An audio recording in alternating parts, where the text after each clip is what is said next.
Gates open, they're up and racing. Dinara draws for your lead. Perhaps Love moving up on the outside. Coast to Coast is by the rail third. Then moving up just one wing.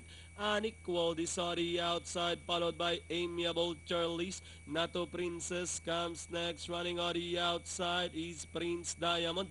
Then followed over by Dugos Charm is Stellar Ace, Caloocan Joy. Then comes Show Me Magic, and trailing the group is 9A.